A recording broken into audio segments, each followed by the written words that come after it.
ನೀವು 30ರಿಂದ 40 ವಯಸ್ಸು ಹೆಣ್ಮಕ್ಳಾಗಿದ್ದರೆ ಈ ವಿಡಿಯೋನ ನೋಡಬೇಕು. ಯಾಕೆಂದರೆ ಪಿತ್ತಚೀಲದಲ್ಲಿ ಕಲ್ಲು ಬರಲಿಲ್ದಂಗೆ ಹೇಗೆ ನೀವು ಇದನ್ನು ಪ್ರಿವೆಂಟ್ ಮಾಡ್ಬೋದು ಅನ್ನೋದನ್ನು ನಾನು ಹೇಳ್ತೀನಿ. ಮೊದಲನೇದಾಗಿ ನೀವು ನಿಮ್ಮ ತೂಕವನ್ನು ಕಡಿಮೆ ಮಾಡಲಿಕ್ಕೆ ನೋಡ್ಕೋಬೇಕು. ಹಾಗಂತ ಭಾಳ ರ್ಯಾಪಿಡಾಗಿ ಒಂದೇ ತಿಂಗಳಲ್ಲಿ 5 kg 10 kg ಕಮ್ಮಿ ಮಾಡಬಾರ್ದು. ವಾರಕ್ಕೆ ಅರ್ಧ kg 1 kg ಅಷ್ಟು ಕಡಿಮೆ ಮಾಡ್ಕೊತ ಹೋಗಿ. ಎರಡನೇದು, ನೀವು ಊಟನ ಒಂದೇ ಸತಿ ಬಿಟ್ಬಿಡಬಾರ್ದು. ಆಗ ಮಾಡೋದ್ರಿಂದ ಇನ್ನೂ ಫ್ಯಾಟ್ ಒಂದೇ ಸತಿ ಜಾಸ್ತಿ ಆಗಿಬಿಡುತ್ತೆ ಅಥವಾ ಬೇರೆ ಥರ ಕಾಂಪ್ಲಿಕೇಶನ್ಸ್ ಬರುತ್ತೆ. ಭಾಳ ಇಂಪಾರ್ಟೆಂಟ್ ಏನಪ್ಪ ಅಂತಂದರೆ ನೀರನ್ನ ಚೆನ್ನಾಗಿ ಕುಡಿಬೇಕು.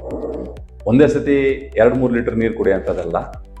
2-3 ತಾಸಿಗೆ ಒಂದೊಂದು ಲೋಟ ಅಷ್ಟು 200 ml ಅಷ್ಟು ದಿನಕ್ಕೆ ಟೋಟಲ್ ಆಗಿ 2.5-3 ಲೀಟರ್ ಅಷ್ಟು ನೀರು ಕುಡಿಯೋಂಗೆ ನೀವು ನೋಡ್ಕೋಬೇಕಾಗುತ್ತೆ. ಮೂರನೇದಾಗಿ ನೀವು ಆ್ಯಕ್ಟಿವ್ ಲೈಫ್ನ ಅಳವಡಿಸ್ಕೊಳೋದು. ಅಂದರೆ ಸೋಂಬೇರಿಯಾಗಿ ಒಂದೇ ಕಡೆ ಕೂತ್ಕೋಬಾರ್ದು.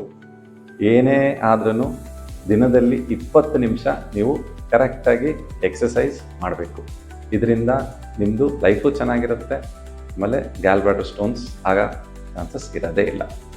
ಈ ವಿಡಿಯೋದಲ್ಲಿ ಹೇಳಿರೋ ಮಾಹಿತಿ ನಿಮಗೆ ಉಪಯೋಗ ಅನ್ನಿಸ್ತು ಅಂತಂದರೆ ದಯವಿಟ್ಟು ನಿಮ್ಮ ತಾಯಂದ್ರಿಗಾಗಲಿ, ನಿಮ್ಮ ಅಕ್ಕ ತಂಗಿಯರಿಗಾಗಲಿ, ಅಥವಾ ನಿಮ್ಮ ಹೆಣ್ಣುಮಕ್ಕಳು ಫ್ರೆಂಡ್ಸ್ಗಾಗಲಿ, ಯಾರಿಗೇ ಆಗಲಿ ಈ ವಿಡಿಯೋನ ಶೇರ್ ಮಾಡಿ. ನಾನು ನಿಮ್ಮ doctor Anantharaj GS, laser and laparoscopic surgeon, SS hospital, Davanagere. ನನ್ನ ಜೊತೆ ಫ್ರೀ ವಿಡಿಯೋ ಕನ್ಸಲ್ಟೇಷನ್ಗೋಸ್ಕರ ಈ ಕೆಳಗಡೆ ಇರೋ ಲಿಂಕ್ ಕ್ಲಿಕ್ ಮಾಡಿ. All life matters.